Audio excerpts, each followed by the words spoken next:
Entiisa ebuutikidde abatuuze b'omu kabuga k'e Kabembe mu ggombolola y'e Kyampisi mu disitulikiti y'e Mukono. Omuvubuka omuvuzi wa boodabooda eyalonze ekkubo n'atwala omuwala mu kazigo beesanyuseemu bw'akedde ku makya nga mufu wa jjo era ekidiridde poliisi kumukwata.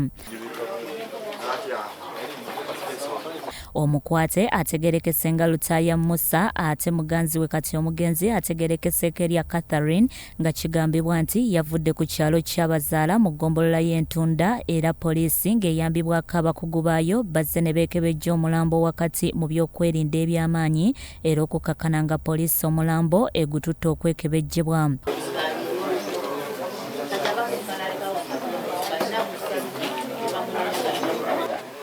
Okusinziira ku bamu ku batuuze be twogeddeko nabo batunnyonnyodde bwe bati.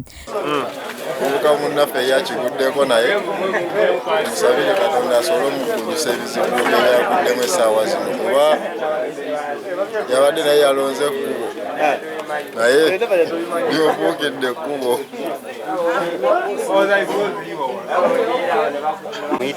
Ababoda buli kulonda amakulu abaana babiri olonda omuwala nga tomumanyi bamulwadde olumutuusa mu nnyumba ogubakolako webati ababodaboda tulekere olonda amakubo ate n'okumira mu 10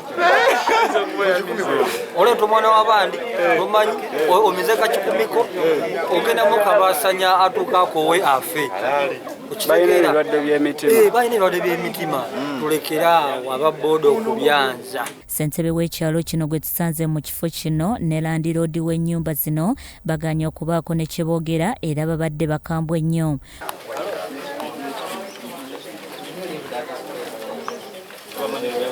Oluvannyuma omulambo gutwaliddwa mu ddwaliro okwongera okwekebejjebwa n'omukwate n'atwalibwa ku poliisi e Naggalama ng'okunoonyereza bwe kugenda mu maaso.